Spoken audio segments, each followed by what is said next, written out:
Bueno, buenos días a todos otra vez. Vamos a empezar nuestra clase de hoy, martes 16 de febrero. Estuvimos en la clase pasada hablando acerca de los litisconsorcios y estuvimos mencionando que existen tres tipos de litisconsorcios. Litisconsorcios dijimos que es la figura cuando existen dos o más personas en una sola de las partes. O sea, hay varios demandantes o varios demandados. El litisconsorcio dijimos que se llama por activa cuando son varios los demandantes y por pasiva cuando son varios los demandados. Y mencionamos que esa pluralidad de partes también se puede clasificar en litisconsorcio facultativo o litisconsorcio necesario o litisconsorcio cuasi necesario. Dijimos que esos litisconsorcios están regulados en el Código General del Proceso y están regulados específicamente en el artículo 60, el facultativo, y el 61, el necesario. Entonces, hagamos un repaso de esto. Nos dice el artículo 60, salvo disposición en contrario, los litisconsortes facultativos serán considerados en sus relaciones con la contraparte como litigantes separados. ¿Qué significa eso? Lo que yo les decía de que la decisión se puede dividir individualmente para cada sujeto. Por eso se habla de considerarlos como litigantes separados, porque a cada uno de ellos se puede individualizar la sentencia. Y el hecho de que a uno le concedamos las pretensiones no quiere decir que a los otros también. Entonces podemos tener a uno al que le concedemos, a otro al que le negamos, a uno al que le concedemos pero le damos menos, a otro le damos más, porque cada uno se va a considerar independientemente. Cada circunstancia habrá que demostrarla por aparte y cada circunstancia tendrá sus méritos propios para decirse si tiene o no tiene razón. Y el hecho de que se falle a favor o en contra de una persona no afecta a los otros. Es más, uno de ellos se podría allanar. Uno de ellos podría decir, sí, yo soy culpable. Listo, a esa persona lo condenamos y eso no afecta a los otros. Todos están reunidos, es más por una cuestión de economía procesal. Están reunidos porque todos están demandando a la misma persona o están siendo demandados por la misma persona basándose en los mismos hechos. Porque hay una conexión entre ellos, pero no es porque sea un solo proceso que contiene una sola decisión, sino que es más fácil una conexión de tipo material por la naturaleza del conflicto, pero por nada más. Lo que les digo, el litisconsorcio facultativo es más bien una aplicación del principio de economía procesal. ¿Qué es lo que nos dice el principio de la economía procesal? Que debemos realizar la mayor cantidad de actos en la menor cantidad de tiempo y con el menor gasto posible. Gasto en todos los sentidos, no solamente gasto económico, gasto en tiempo, gasto en recursos, gasto en todo. Entonces, si yo hago tres demandas independientes, son tres audiencias independientes, son tres jueces que tienen que conocer del caso, son tres situaciones diferentes. En cambio, si todo lo reúno en un solo proceso, pues estoy ahorrando, porque hago una sola audiencia, necesito a un solo juez, se reparte todo dentro del mismo tiempo. Entonces es una aplicación del principio de la economía procesal. Básicamente es una conveniencia la razón por la cual están unidos en el litisconsorcio facultativo, porque es más conveniente resolver todo en un solo caso. Pero aún así, las decisiones pueden ser separadas, es decir, no me da garantías de ningún tipo que todos estemos reunidos, porque a cada uno lo voy a tomar como si fuera un demandante separado. No me garantiza nada. En el litisconsorcio necesario, por el contrario, nos dice el código, ojo pues, cuando el proceso verse sobre relaciones o actos jurídicos respecto de los cuales, por su naturaleza o por disposición legal, haya de resolverse de manera uniforme y no sea posible decidir de mérito sin la comparecencia de las personas que sean sujetos de tales relaciones o que intervinieron en dichos actos. Entonces, acá nos dan una clave que se tiene que resolver de manera uniforme, que la decisión no se puede dividir y que además no se puede tomar la decisión sin que estén todas las personas. Todos tienen que estar ahí. Entonces dice, en estos casos de litisconsorcio necesario, la demanda tiene que formularse por todas y dirigirse contra todos. Es decir, si hay litisconsorcio por activa, todos los litisconsortes tienen que demandar. Y si hay litisconsorcio por pasiva, todas las personas que estén involucradas en esa decisión tienen que ser demandados. Si no se hiciere, es decir, si solamente demando a uno, el juez, en el auto que admite la demanda, ordenará notificar y dar traslado de esta a quienes falten para integrar el contradictorio y en forma con el término de comparecencia dispuestos para el demandado. Es decir, aunque yo demande a uno solo, el juez me ordena que vincule a los otros. En cambio, en el facultativo, si yo demando a uno solo, no hay problema. Lo ideal es que sean todos para resolver eso de una vez. Pero puede demandarse y demandar uno solo. Sí, claro. En el necesario, no. En el necesario ya les dije, o todos en la cama o todos en el suelo. Si la demanda no está firmada por todos y no va dirigida contra todos, no se puede tramitar. Dame un segundito, yo abro la ventana.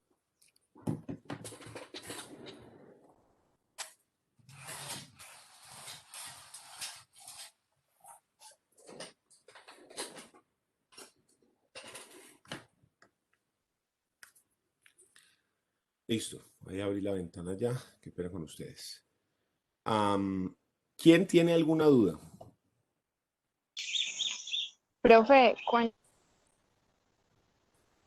es facultativo o necesario donde el juez ordena que se incrementen más demandados o demandantes, algo así?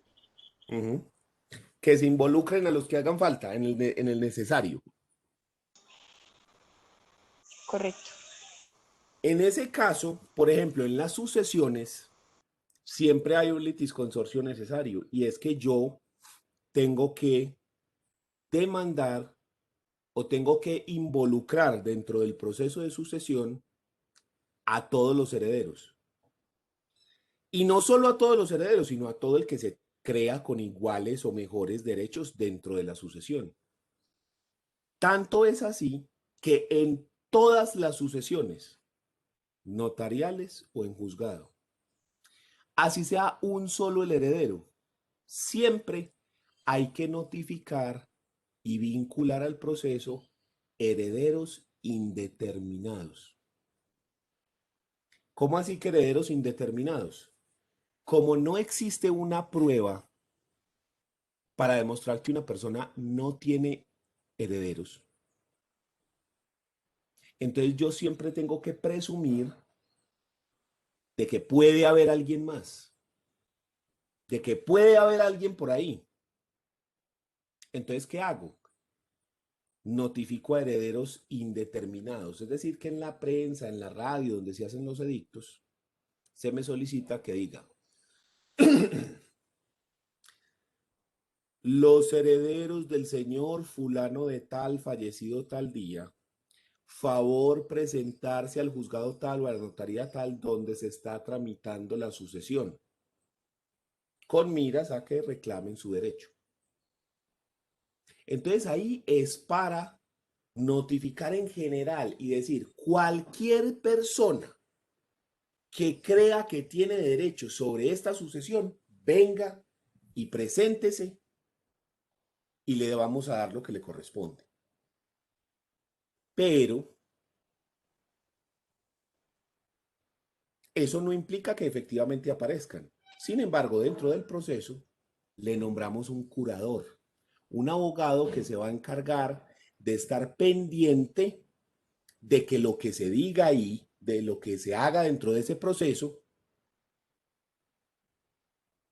efectivamente dentro de ese proceso se haga correctamente, que dentro de ese proceso no se eh, vulneren derechos, que dentro de ese proceso no se haga nada ilegal. Es un garante. De modo que si alguien llegara a aparecer, al menos tiene garantizado, porque había una persona pilas ahí revisando qué era lo que se hacía, tiene garantizado de que se han hecho las cosas legalmente. Pero en todas las sucesiones toca nombrar herederos indeterminados. Porque esos herederos indeterminados son un litisconsorcio necesario, porque como yo tengo que hacer la sucesión y deben estar todas las personas que tengan derechos ahí. Y como no existe prueba para demostrar que una persona no tiene herederos, entonces me toca siempre vincular a esos. Profe, Entonces, dígame, yo tengo una pregunta así relacionada con un proceso de sucesión.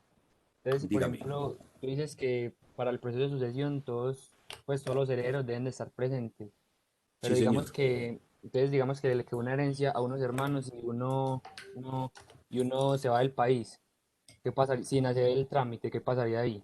O que pues, En ese caso, yo tengo que notificar a esa persona donde esté.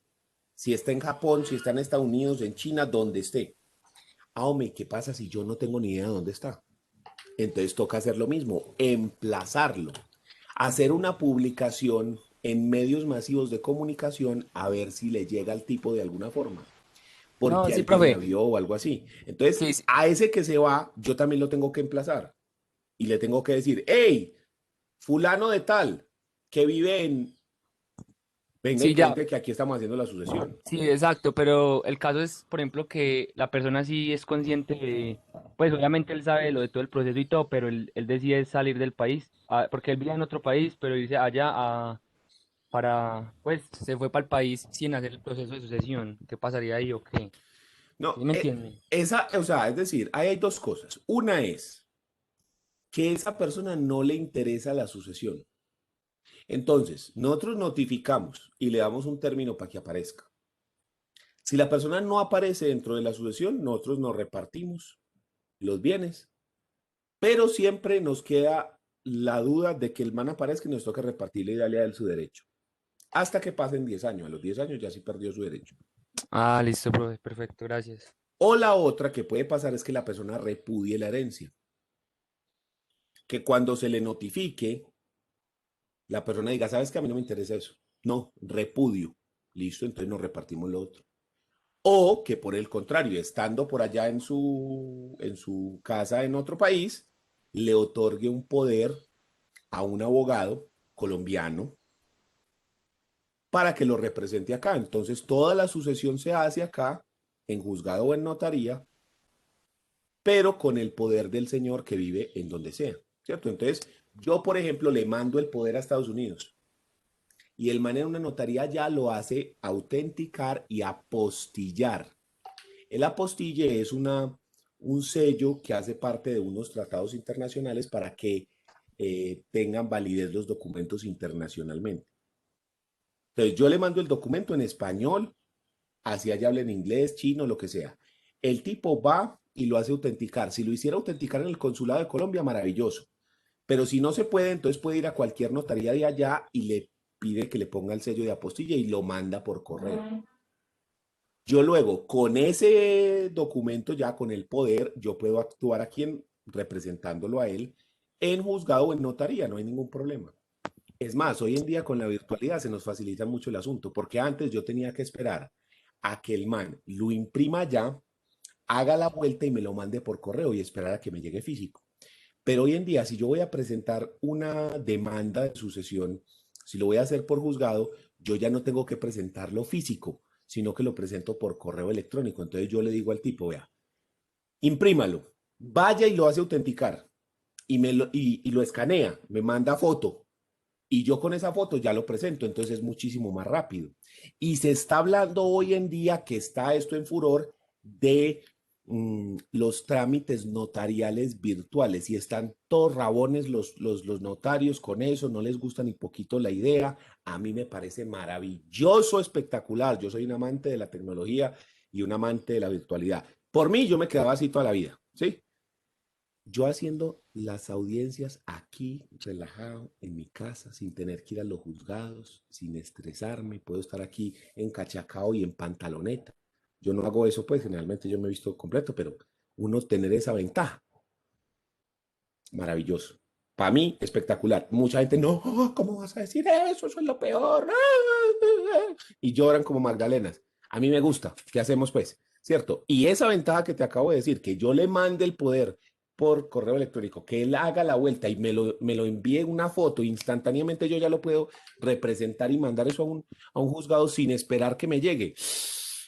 Maravilloso, porque uno era esperando así como las vacunas, venía el avión llegando y uno ya lo iba filmando, ahí viene mi poder, el poder, sí, ya viene el poder y lo bajaba uno así casi que con la bandera y todo, ¿cierto? Así igualito. Ahí viene el poder, ya llegó el poder, bien, ¿sí? Así. En cambio, hoy en día no. Para mí es una belleza esto, pero bueno. Ah, listo, profe, muchas gracias, me quedó muy claro. Profe, yo tengo una duda. Entonces, por Dígame. ejemplo, en el caso que tú planteabas ahora, que la persona se va, o sea, que así se haga la repartición de los bienes, luego esta persona, o sea, tocaría volver a hacer otra sucesión. No es que toque hacer otra sucesión, sino que es que, qué ocurre ahí?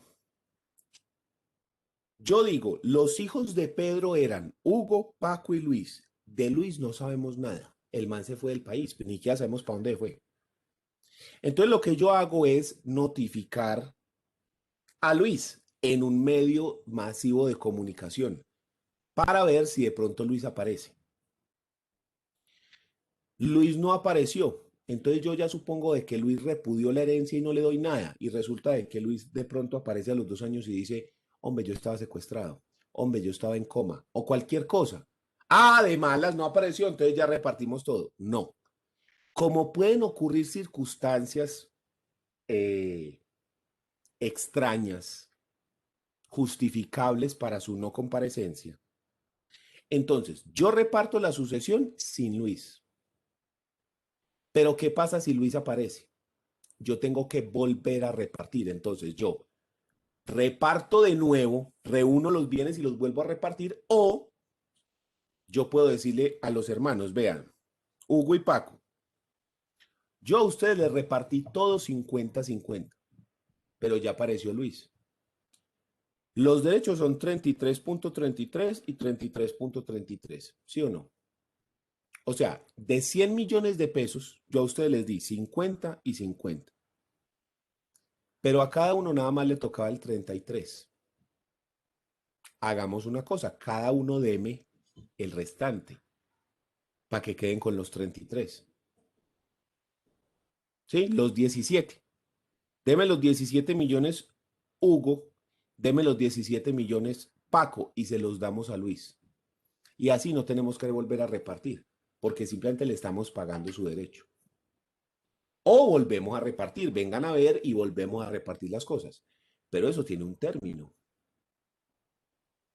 Generalmente son 10 años.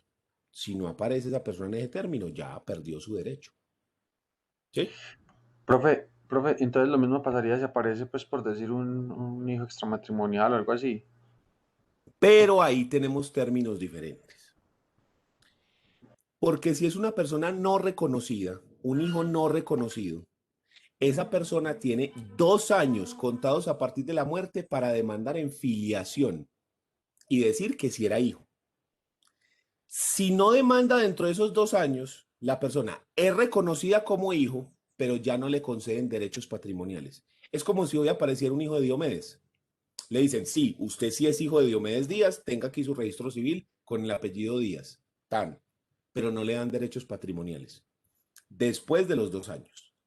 Pero ¿qué pasa si efectivamente demanda antes de los 2 años? Entonces, se le reconoce como hijo y se le dan derechos patrimoniales.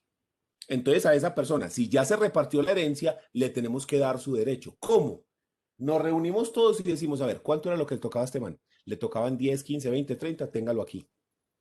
O volvemos a repartir, reunimos todos los bienes otra vez y volvemos a repartir, porque puede ser que haya sido un apartamento y ese apartamento yo lo repartí 50-50. Ahí me digo, no, mentiras muchachos, cancelamos la partición y ahora va a quedar es 33, 33, 33. Profe, pero por ejemplo, en el caso del apartamento, ¿eso se hace a valor comercial o catastral? No importa, porque yo lo que hago es repartir el porcentaje sobre el derecho real de dominio. Ah, Entonces, si yo le fuera a dar a él su derecho, es decir, Hugo y Paco se quieren quedar con ese apartamento, ¿sí? Porque ellos son hermanos de mamá y papá, ellos no han tenido relación con Luis nunca, no lo conocen siquiera. Entonces ellos dicen, nosotros qué vamos a hacer comuneros de un man que nosotros no conocemos. No, no, no, démosle el derecho, démosle el valor, ¿sí? Entonces, para calcular ese valor tiene que ser comercial. Y para que todos queden tranquilos, lo ideal sería hacer un avalúo y que un evaluador nos diga, vea, eso vale 500 millones. Y entonces uno ahí les dice, bueno, muchachos, vea, el apartamento vale 500 millones. Miren el evaluador aquí. El derecho de ustedes dos era 33. O sea que a él le tenemos que repartir por otro 33% de esos 500 millones.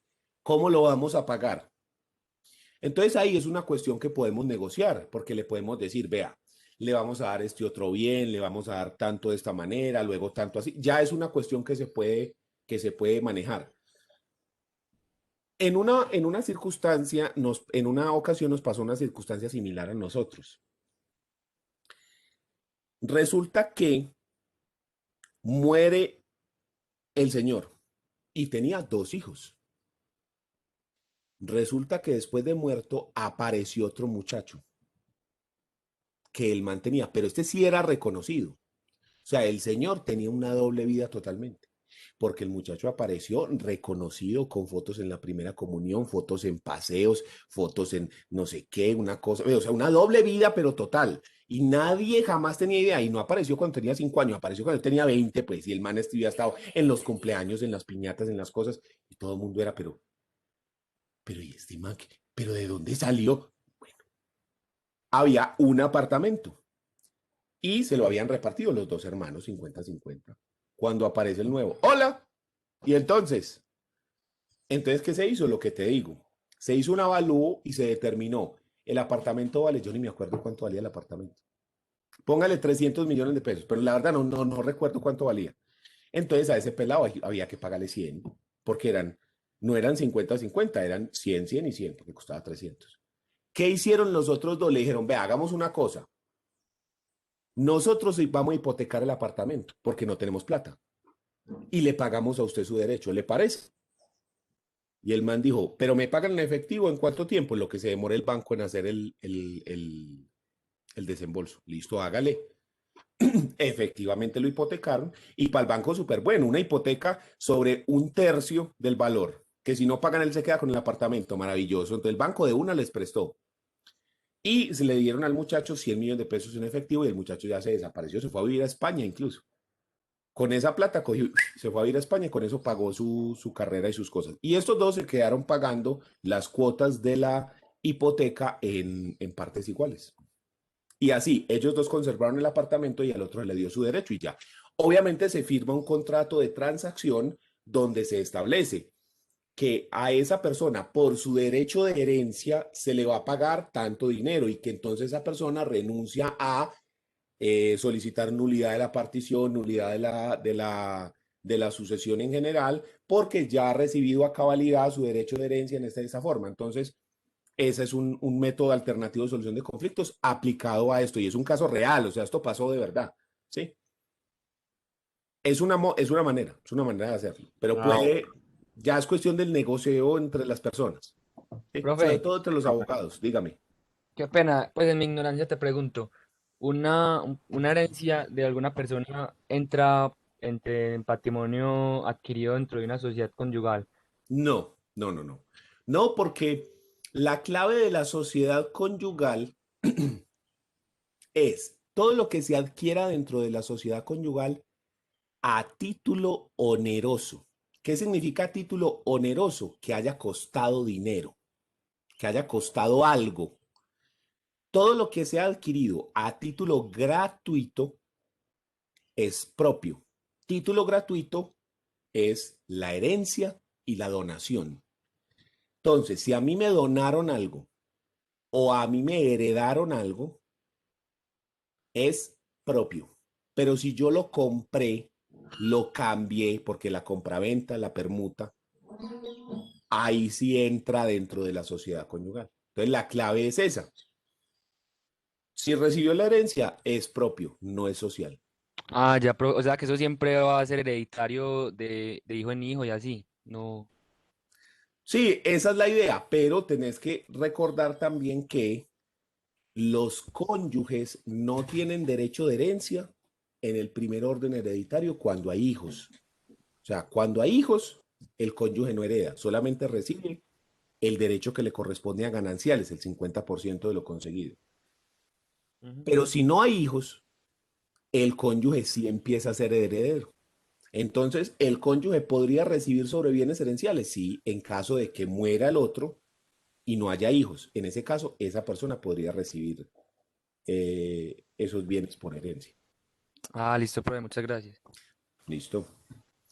Am, pasemos a analizar el litisconsorcio cuasi necesario, que básicamente es una combinación de los dos litisconsorcios que estamos viendo, del litisconsorcio facultativo y del litisconsorcio necesario. Es una combinación de ambos. Miremos por qué. Este está regulado en el Código General del Proceso en el artículo 62. Entonces dice, litisconsortes cuasi necesarios. Ve el título acá abajo. Dice,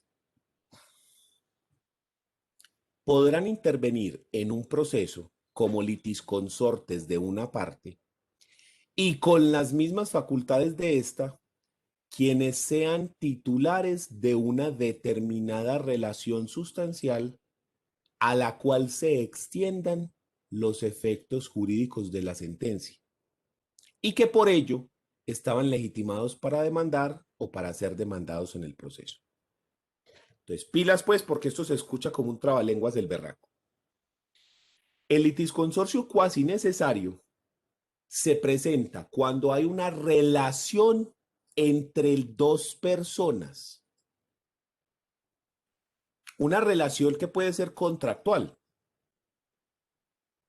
¿Qué implica que los efectos de la sentencia se extienden a ambos? ¿Cómo así? Que si yo pierdo en este proceso o yo gano, los efectos de esa sentencia se pueden extender al otro. El más común ejemplo que usted encuentra de esto es el contrato de seguros. ¿Cómo funciona el contrato de seguro? Cuando vos aseguras un carro, ¿qué es lo que te garantiza Sura?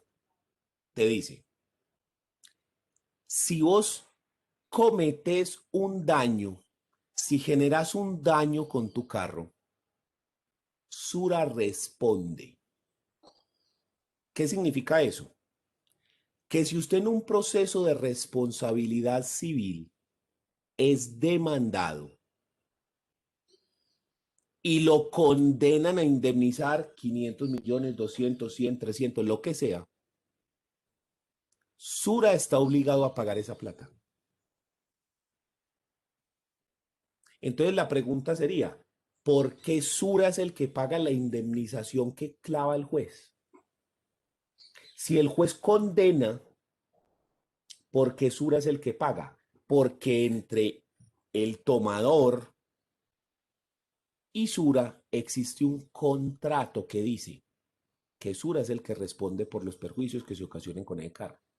Entonces, si vos lo ves así, te das cuenta que existe una relación entre ellos que hace que Sura tenga que entrar a responder si él pierde el proceso. Entonces a ellos le interesa ¿qué? Que no pierda. ¿Por qué razón en el contrato de seguros a usted le ponen abogados? Mire que el contrato de seguros dice que si usted hace un daño, ellos pagan. ¿En qué parte dice que a usted le pagan el abogado también? O sea, le están asegurando el carro y a su vez le están ofreciendo un servicio de asesoría jurídica. Maravilloso. No. ¿Qué es lo que pasa? Que como ellos pierden, si usted pierde, ellos más bien le dicen, vea, ¿sabe qué? Nosotros pagamos el abogado. Porque al fin y al cabo, si usted pierde, perdemos nosotros. Entonces, más bien, nosotros ponemos un abogado en el que nosotros confiemos, que está bajo nuestra nómina, y de esa forma nosotros intentamos ganar el juicio. Y si no, al menos sabemos que es que usted no hizo nada indebido, al menos sabemos que usted no podía ganar este proceso, o sea, que se hizo todo lo que se podía y pagamos como debe ser. Entonces, esa es la circunstancia. ¿Por qué es cuasi necesario? En el litisconsorcio facultativo, cada persona es libre de demandar o de no demandar, o de ser demandado o no. Porque como la decisión yo la puedo dividir, entonces yo quiero demandar a los tres de una vez. Se puede hacer. No, vamos a demandar primero a este y si se da, demando a los otros. También. Pero en cambio en este caso, Profe, pero entraría en el mismo proceso. En sí, caso de que, o sea, si demando a uno y después demando a los otros dos. no, ya es otro proceso porque ya se acabó el primero. Ese es el facultativo. Listo. Pero en este caso, lo que yo estoy diciendo es que yo podría demandar solo al propietario del carro. Y el proceso se podría dar solo contra el propietario del carro y condenar solo al propietario del carro. Pero entre el propietario y la compañía de seguros existe una relación que hace que no importa que sea solo él, a ellos les toca pagar. Entonces, por esa relación, como ellos están vinculados, la decisión es una sola para los dos, en eso se parece al cuasi necesario, usted puede hacer una cosa, demandar de una vez a Sura y al propietario. O demandar solo al propietario, no importa. No importa si demanda solo a Sura, solo al propietario o al propietario y a Sura, no importa. Porque al fin y al cabo los dos están vinculados por la misma decisión. ¿Ya? Entonces, ahí el asunto. Entonces, esa es la clave. Por eso es que se parece a los dos. Porque son dos personas que aparentemente no tienen ninguna relación juntos.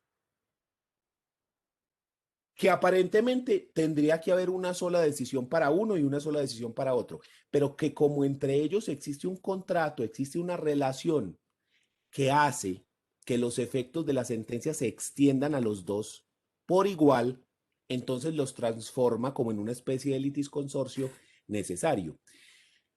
¿Por qué existe esta figura? Porque si no existiera y llamáramos a esto un litisconsorcio necesario, quiere decir que yo tengo que demandar al señor y a la compañía aseguradora, a los dos. Y que para ellos demandar, tiene que demandar el señor y la compañía aseguradora. ¿Y qué pasa si el señor dice, no, hombre, qué pereza me va a poner yo en procesos a demandarlo? Jodas, hombre. No tiene cuándo. Y la compañía aseguradora, pero ¿cómo que no, men? Vení, vamos a demandarla, tenemos aquí fresquecita, vení que. No, estás en la olla, entonces no se puede iniciar el proceso, porque el señor no le dio la gana. Eso es lo que se trata de evitar. ¿Sí? Si eso fuera un litisconsorcio necesario, yo tengo que demandar a los dos obligatoriamente o los dos tienen que demandar obligatoriamente. En cambio aquí digo, no, no, no, no, no.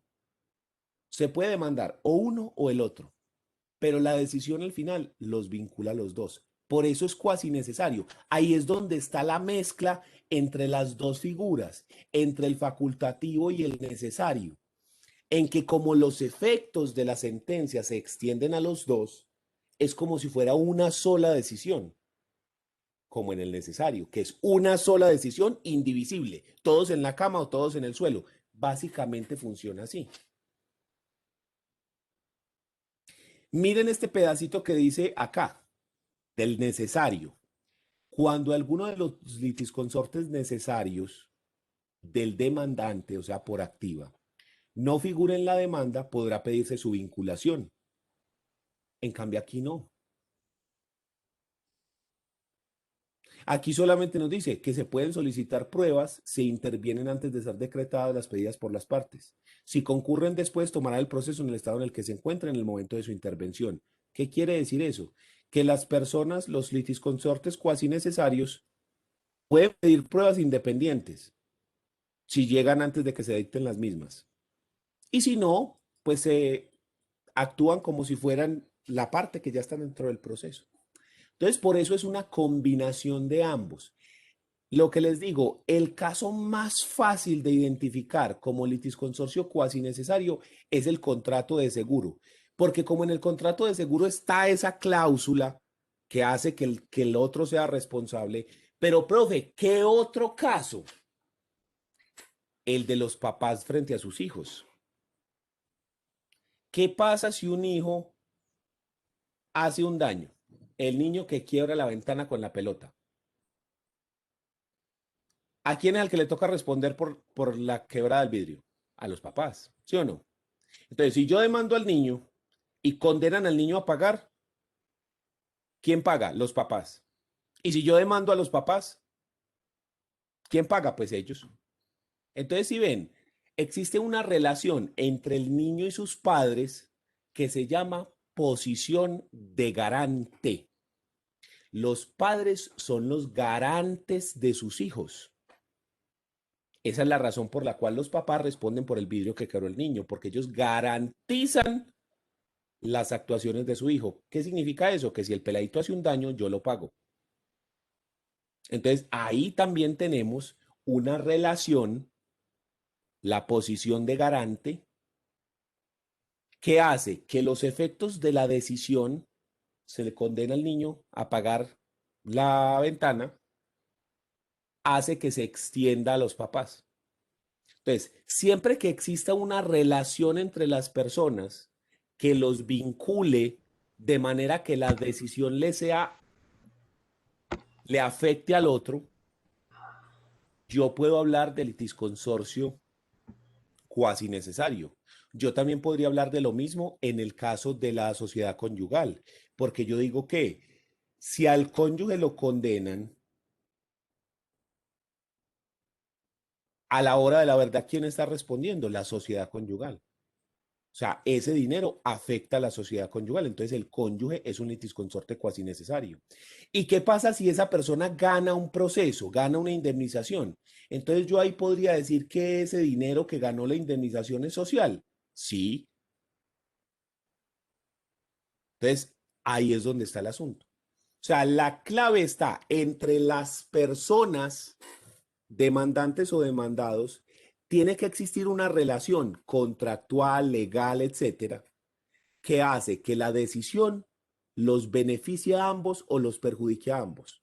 Entonces, aunque este no esté en el proceso, como ellos tienen esa relación, están unidos, ¿ya? Profe, lo mismo Eso pasaría. depende, porque si es un proceso de sucesión, se jodió el cónyuge. Sí, pero por ejemplo, si son los papás son los administradores de los bienes del hijo y los usufructuarios de los bienes del hijo.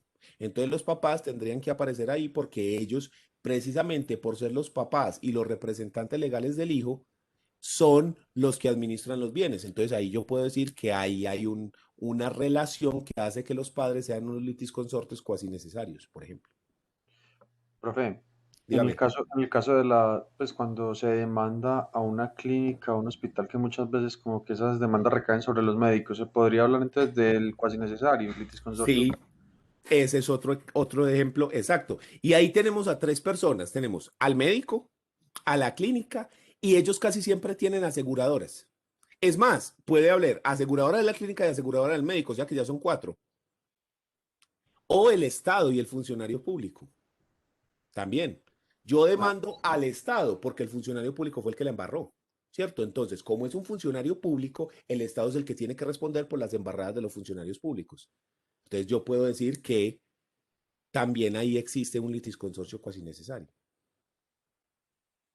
El Estado en sí no fue el que hizo el hecho, fue el funcionario, pero como es un funcionario del Estado, existe una relación que hace que la decisión entonces los vincule a ellos. Porque si se condena que efectivamente el funcionario hizo algo mal hecho, que generó un perjuicio, ¿quién es el que le toca pagar? Al Estado. ¿Sí? Ya que el Estado repita contra esa persona o ya que entre ellos se demanden unos a otros diciendo, ah, pero es que yo me tocó pagar por tu culpa y eso, ya ya eso es otro paseo diferente. ¿Sí? Pero entonces es el caso más sencillo, seguros. Otro caso, el de los padres, pero ya. Entonces ahí ya ven ustedes cómo tenemos esas tres figuras donde la decisión no se puede dividir, sino que los tiene que afectar a todos. Entonces todos tienen que comparecer al proceso, como demandantes o como demandados. Litisconsorcio necesario. Donde la decisión puede ser independiente, tanto que el código dice que los podemos considerar como litigantes separados, como si fueran diferentes procesos, donde la unión simplemente casi que es una conveniencia por economía procesal. Y la tercera, que es la combinación de las dos. Esos son las tres clases de litisconsorcio. Facultativo, necesario y cuasi necesario. Listo. ¿Quién tiene alguna duda?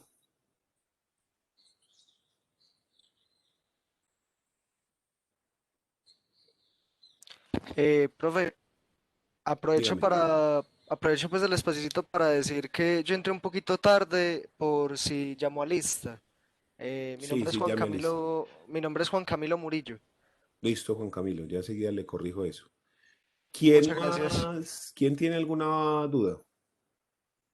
Profe, yo tengo una inquietud, pero con el facultativo. Dígame. Por ejemplo, digamos que un edificio estatal o privado se derrumba Ujú, y hay personas pues, allá adentro. Ahí sería ujú. uno facultativo necesario, porque digamos que, bueno, las personas están, pues todas salieron afectadas y deciden redactar pues como una demanda, pero entonces ahí como las lesiones digamos que pueden ser diversas o, bueno, sí, diferentes, sería como uno facultativo, porque el juez puede fallar como contra, pues con todo diferente, o cómo sería ahí. En ese caso, mira, que cada persona puede tener unos, ¿cómo se llama? Unos perjuicios independientes. Hubo personas que murieron, hubo personas que resultaron lesionadas, hubo personas que ellos mismos no perdieron nada, es decir, no fueron heridos ni nada, pero que sí tuvieron perjuicios, porque ahí quedaba su casa, ahí quedaba su oficina, ahí estaba su carro, entonces tuvieron perjuicios económicos.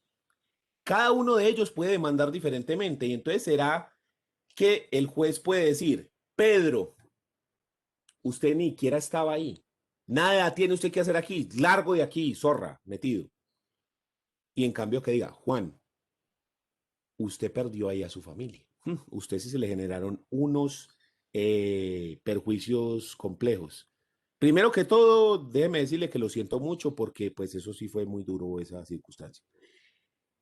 Y segundo, déjeme decirle que a usted le voy a reconocer como perjuicio la suma de 1.000 millones de pesos. ¿Sí? Entonces, en ese caso, yo podría decir que eso es un litisconsorcio facultativo. ¿Por qué? Porque cada una de esas personas que se vio afectada por el derrumbamiento puede demandar de manera independiente. Es más, hay algunos que deciden no demandar. ¿Será que el proceso puede iniciar con que hay uno que diga, ah, ¿sabes qué? No, nada, ya, no. Yo soy desprendido de los bienes materiales, ya eso se derrumbó y ya quedó. a poner yo aquí a contratar abogados y a meterme en deudas cuando ya me quedé aquí en la calle para endeudarme más con un abogado? No, tiene cuándo. No, no, no, chao. Entonces ya nadie puede demandar por eso, porque esa persona no está dentro del proceso. No, todos pueden demandar. Entonces, en ese orden de ideas, nosotros decimos que esas personas son un litisconsorcio facultativo por activa. ¿Y a quién vamos a demandar? Ah, vamos a demandar, es un edificio del Estado. Entonces vamos a demandar al Estado y a la constructora, o solo a la constructora, o solo al Estado. Ah, o sea que ahí puede haber un litisconsorcio cuasi necesario. Sí. O puede haber un litisconsorcio necesario cuando el edificio era de Pedro, María y José, los tres dueños del edificio. Ah, entonces ahí es un litisconsorcio necesario porque la decisión los vincula a los tres. Incluso las múltiples decisiones. Necesario por pasivo, ¿cierto? Sí, necesario por pasiva. Entonces yo tengo que analizar cada caso y mirar específicamente cómo se da y cómo son las relaciones que tienen entre esas personas. Porque no es lo mismo que el edificio sea de una sola persona a que el edificio sea de dos personas. Ahí hablamos de un litisconsorcio necesario. Ah, pero también hay una aseguradora, o sea que tenemos un litisconsorcio necesario entre esas dos personas y un cuasi necesario con la aseguradora. ¿Sí? Sí, profe. Entonces, mira, y un facultativo por activa. Entonces, mira, que cada caso yo tengo que analizar específicamente cada circunstancia para mirar qué pasa con la decisión. Y dependiendo de qué es lo que pasa con la decisión, cómo afecta a las personas la decisión, yo ahí es cuando empiezo a decir, ah, es que esto aquí es necesario, ah, es que aquí es facultativo, ah, es que aquí tal cosa. Porque yo me voy moviendo y voy analizando frente a cada persona cómo lo afecta la decisión.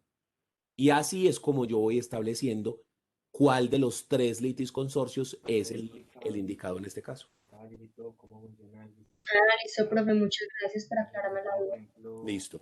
¿Quién más tiene alguna duda? Yo, profe, otra pregunta. Pero ya teniendo claridad sobre los temas que hemos visto, me sale una inquietud. Ujú. Salió un proceso de litisconsorcio por activa. Las personas que se reúnen para empezar el proceso, para poner la demanda, dan una sola tarifa, pues pagan una sola tarifa entre todos al abogado, o cada persona, o el abogado le cobra cada tarifa a cada persona. Es lo mismo negro, porque el orden No, de no, los no, pues, factores no pues, altera pero, todo esto. o sea, pongamos, voy a empezar, para iniciar este proceso, les cobro un salario mínimo, entonces entre todos hacen vaca para un salario mínimo o un salario mínimo por cada persona que va a empezar, que va a ser parte de la demanda.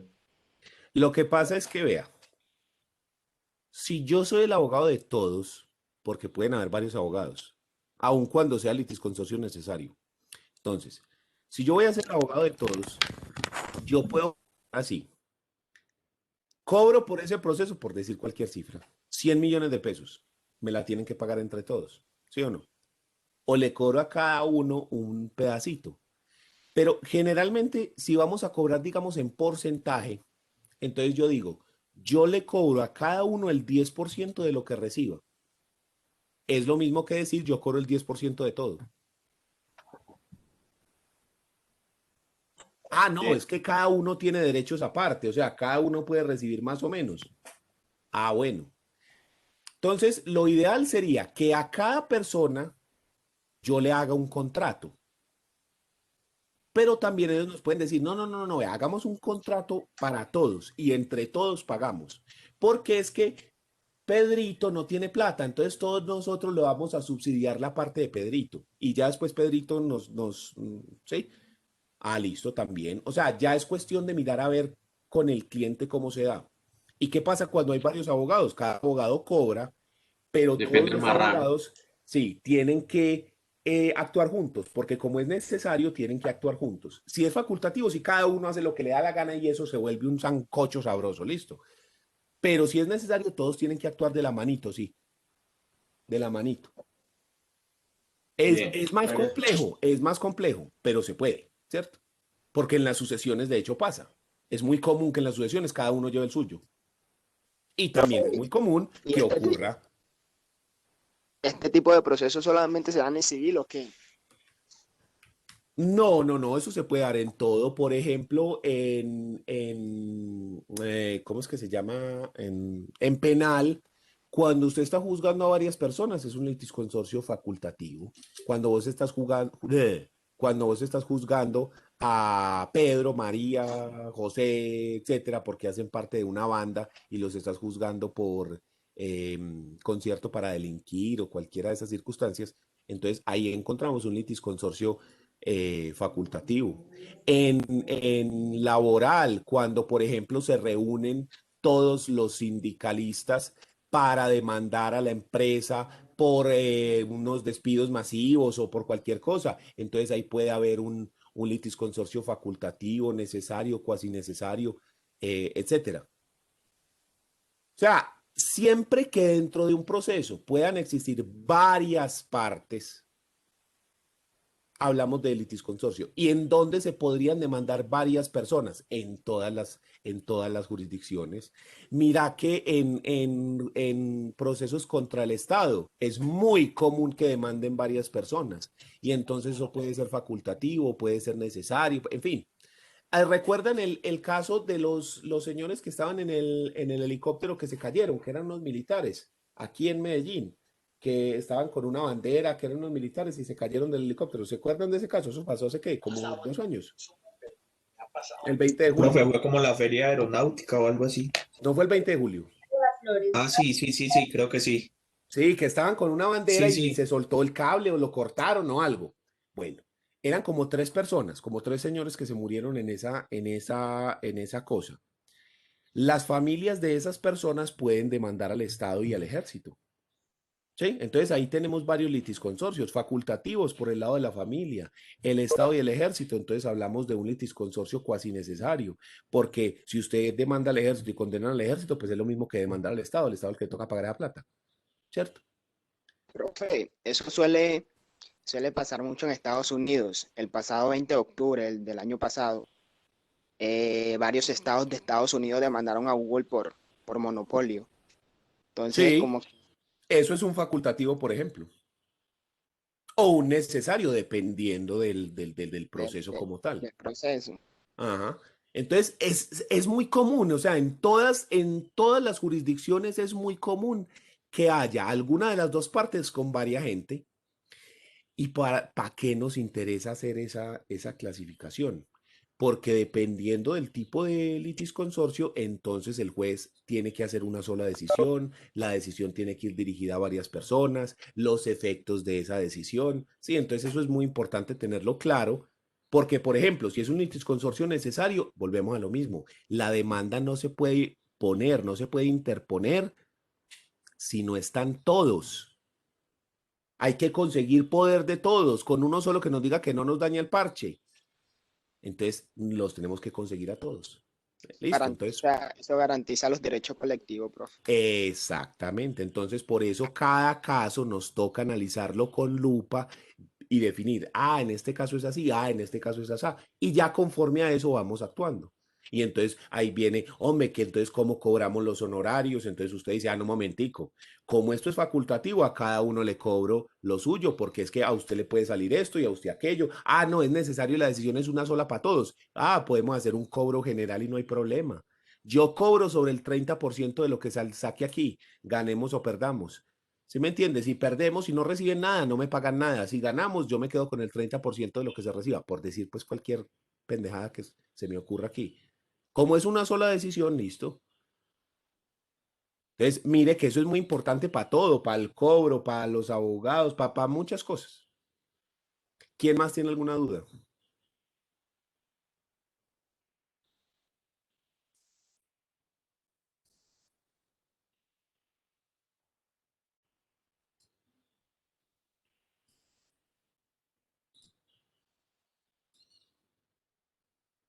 Profe, creería que no. Muy bien. Qué silencio. Sí. Entonces, con eso queda concluido el tema del litisconsorcio. ¿Listo? Cerrado ese tema. Estamos hablando, acuérdense, del sujeto procesal, las partes.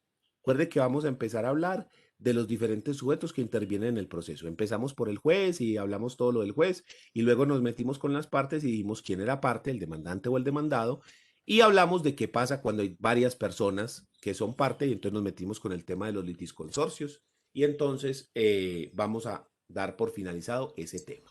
Profe, Dígame. si digamos uno le hace una demanda al Estado, entonces se puede considerar un un cuasi necesario, porque se supone que nos ¿Entre quién incluye y a quién? todos, porque se supone que en la parte del Estado nos incluye a todos, porque Sí, sí, digamos, sí, sí. Sí, porque al fin y al cabo, ¿de dónde sale esa plata? Pues de las personas. Sí, sí, sí. Sí, lo podrías Pero considerar así. usted no puede demandar a una persona porque hace parte del Estado. Sí, en ese caso tenés razón, yo no podría demandarlo. Es que es una situación compleja, porque es que nosotros decimos que la plata sale de nosotros, pero, eh, es decir, sí, pero no, porque la plata sale de nosotros, pero no es que cada vez que el Estado pierde una demanda nos cobre impuestos a todos. No, pero el presupuesto general del Estado sí sale de los impuestos. Entonces uno puede decir o sea, desde el punto de vista teórico sí, práctico no, porque no hay una responsabilidad así directa, ¿sí? Porque entonces, por ejemplo, uno podría decir, Que pero cuando, profe, espérese, el colombiano que no vive en Colombia, que no paga impuestos en Colombia, ¿qué le importa? Pues ese man, ¿qué? ¿Cómo que la plata sale de él si ese man ni paga impuestos ni nada? Ese man vive en otro país y paga impuestos en otro país y tiene la plata en otro país. Si es que tiene plata, ¿ese qué le va a importar? ¿Sí? O el que no paga impuestos, el que acabó de nacer, que no paga impuestos ni paga nada. O sea, ese qué le va a importar nada. Entonces, digamos que, por eso, desde el punto de vista teórico, sí, pero desde el punto de vista práctico, no. profe, es profe, como pero yo me cuando refiero, se venden a es un una demanda, colombiano y sí Ujú. hablamos, sale. yo me refiero a que sea, digamos, una demanda altísima que afecte, digamos, el patrimonio directo de la nación, por así decirlo, Sí, que eso, se por tenga que pagar ejemplo, directo. eso pasó, por ejemplo, con la demanda de las madres comunitarias a bienestar familiar. ¿Qué fue lo que pasó? Hay unas personas que se llaman madres comunitarias que se encargan de cuidar unos niños que están en procesos de restablecimiento de derechos y son, digamos, avaladas por bienestar familiar. Entonces, esas personas, bienestar familiar, si cuidan a un niño en la casa, les paga X dinero para que compren mercado, paguen servicios y demás, o sea, para el sostenimiento del niño, ¿listo? Entonces, algunas personas lo que hacen es conseguir unas casas grandototas y pueden tener varios niños a su cuidado. Prácticamente montan como una especie de guardería, ¿cierto? O una especie de centro, como si fuera un orfanato, pero la idea no es eh, hacer procesos de adopción, sino tener a esos menores ahí en esas instalaciones hasta que Bienestar Familiar diga, no, no, vea, ya lo vamos a pasar aquí, o a este lo vamos a entregar a esta familia, o este ya vuelve a su familia de origen, o en fin, ellos los cuidan en lo que se llaman hogares sustitutos. Entonces, ¿qué pasó? De esos hay en todo Colombia y hay miles. Todas esas señoras se reúnen, o la mayoría se reúnen y hacen una demanda contra el Estado diciendo que ellas son trabajadoras de bienestar familiar y que como trabajadoras que son, a ver pues el salario, a ver pues las prestaciones, las pensiones, etcétera, etcétera, etcétera. Sí, porque esas personas se dedican a eso.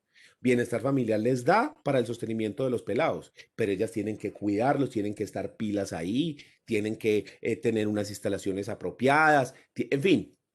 Entonces dices que nosotros somos trabajadoras de bienestar familiar. Y resulta que llega la corte y analiza el asunto y dice, uy, sí, negro, aquí se cumplen con todos los requisitos del contrato laboral. Esas señoras son trabajadoras. Sí, esos son trabajadoras de bienestar familiar. Y nunca se les ha pagado nada. Pues bienestar familiar está en mora de pagar las prestaciones sociales de toda esa gente y hay unas de las prestaciones que no prescriben. Eso daba tanta plata que afectaba el presupuesto general de la nación. O sea, si se pagaba esa demanda, no había, mejor dicho, ya no había plata para nada. Era pagar eso y ya, y el Estado no tiene con qué funcionar, no funciona. O al menos era un porcentaje muy alto, o sea, es que era una cifra, pero ridícula. Entonces se aplicó una cosa que se llama, los administratistas lo llaman principio de sostenibilidad fiscal, creo. Puedo estar equivocado porque no es mi especialidad, el administrativo. Pero es una vuelta así como que usted tiene la razón, ganaste, bien. Te mereces 50.000 trillones de dólares, bien. Pero si te pagamos, nos quebramos. Entonces de malas, porque pues primero el Estado que unos pocos. Así que, bien, o sea, 5 puntos por el esfuerzo y por ganar, muy bien. Pero no te vamos a pagar porque pues, nos quebramos, menos. Sí, fue la demanda más alta en la historia. O sea, eso, me acuerdo que cuando dieron la noticia del fallo, yo estaba almorzando en Los Molinos. Cuando sale ahí, abogado gana demanda de no sé cuántos miles de millones de pesos, pero una cifra así de extravagante, eran como 400.000 billones, una cifra ridícula. Yo no me acuerdo cuánta plata, pero era una cifra estúpida. Y yo apenas decía, ay, men, y ese man cómo habrá cobrado los honorarios, apenas haya cobrado 2 salarios mínimos por eso. Ojalá ese man haya cobrado en porcentaje, que no vaya a haber cobrado en plata, hombre. Y después dice, no, no vamos a pagar nada. Y apenas yo decía, uy, ojalá ese man no haya cobrado en porcentaje. Ojalá ese man no haya cobrado en porcentaje. Ojalá ese man haya cobrado así sea 2 salarios mínimos. Porque claro, como a la final le dijeron que no le pagaban, que sí ganaban, pero que no, que todo bien. Entonces sí, aún en esos casos que son tan enormes, eh, el Estado se sale por una tangente.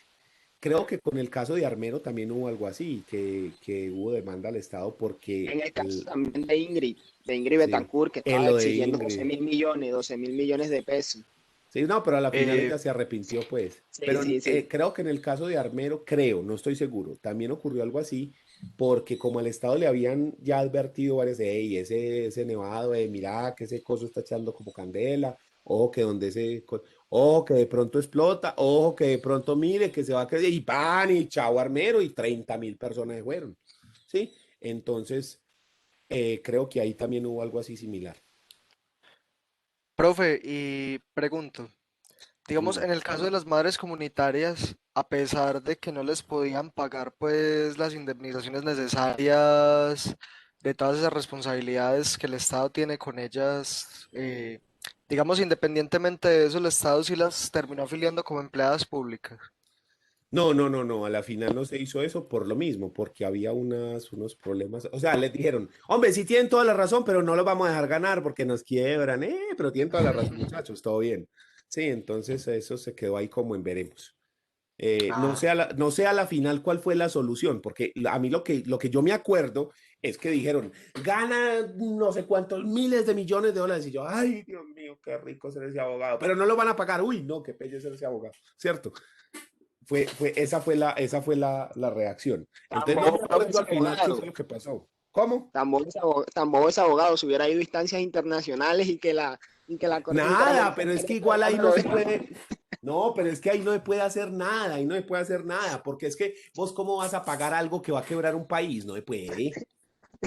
O sea, ahí lo que te digo es, hombre, todo bien, pero pues, pero ya. así sea que le bajen la multa, pero ¿cómo que me van a No, hacer no, no, todo no, ese no, no, proceso y no, que no no, me van a pero, o pagar? sea, sí les pagaron algo, o sea, no fue que no les dieron nada tampoco, no, no, no, sí les Ah, dieron algo, pero no les dieron la tracama, nada de plata, es que era una cifra ridícula, sí.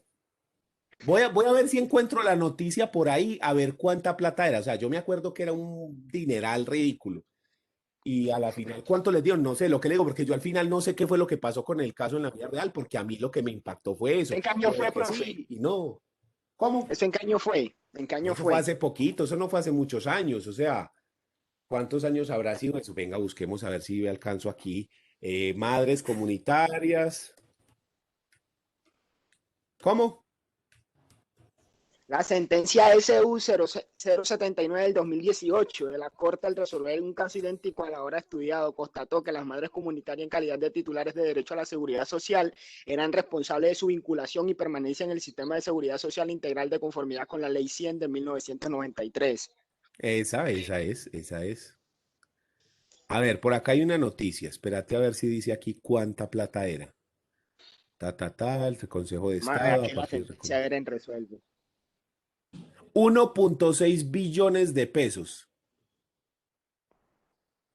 Era según cuentas de la Nación, el ICBF hubiera tenido que girar 1.6 billones de pesos. Profe, Y a ver, ¿y cuánto es el presupuesto general de la Nación? El presupuesto...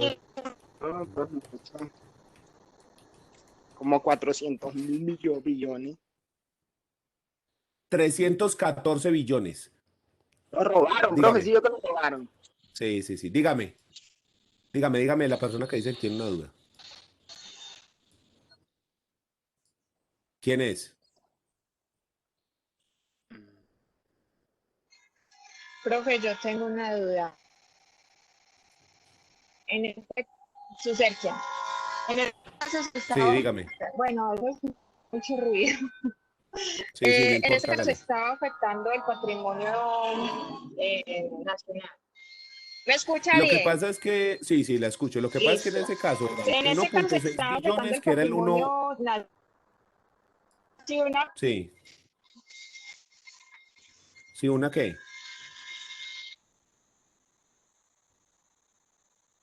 Bueno, como se dice, la cifra esa persona natural también es demandada y también afecta su patrimonio. Allí que pasa. Bueno, se dice que en el No, derecho no, nadie está no obligado a pagar, funciona así. pero si Sí, la o sea, sentencia dice que paga, no funciona así. Es decir, usted puede, todo su patrimonio es la prenda general de los acreedores. Quiere decir esto que usted puede perder todo su patrimonio por esto. Todo su patrimonio se puede perder por esto. ¿Sí? Pero si a usted la condenan a pagar 1.6 billones y usted lo único que tiene es un apartamento de 100 millones y no tiene nada más, pues ya paga eso y ya. Pues porque no tiene más. Y como las deudas no dan cárcel en Colombia, entonces ya eso es todo lo que se paga. Hey, denme un segundito, por favor. Denme un segundo, por favor.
Aló. Hola, ¿me escuchan? Sí, profe. Listo, ya, qué pena con ustedes. Es que me llamaron porque me inscribí a un cursito en la Universidad de los Andes de algo de literatura, que como ven, pues me gusta a mí mucho.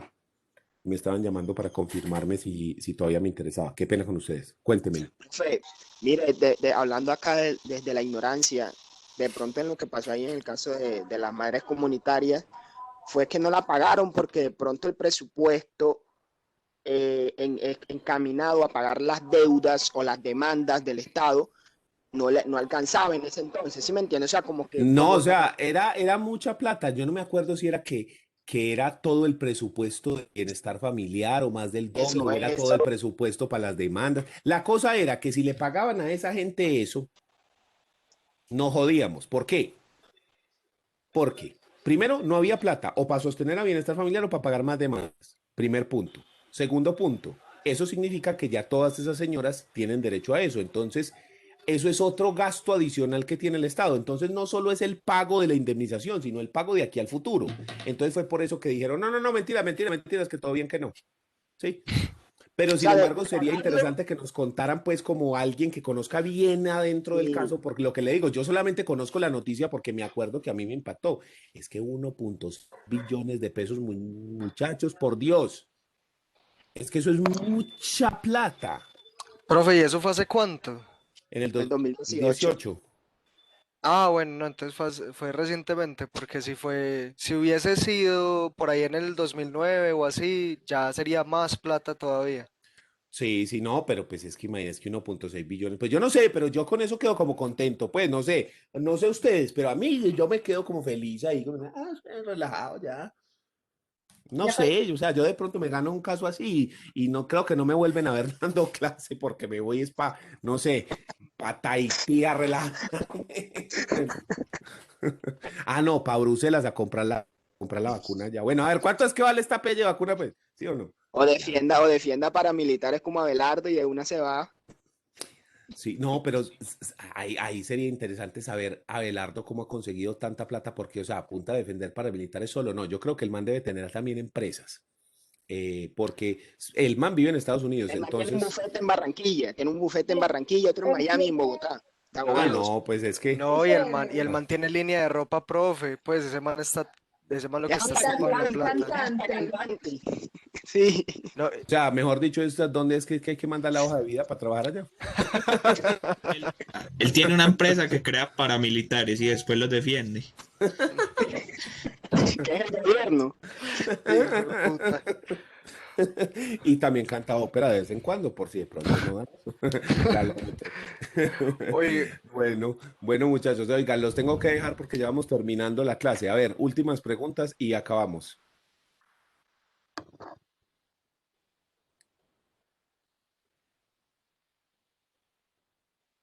Bueno, profe, siendo yo así, creo que está bien. ya. Sí, siendo así, los tengo que dejar. Ustedes conversan mucho, pero no dan nada, así que nos va a tocar dejar eso así. Muchachos, nos vemos la otra semana y Profe, muchas gracias. Profe, hasta continuamos el luego. tema. Muchas gracias, profe. Hasta luego. Profe. Que estén bien. Chao, profe. Gracias. Chao.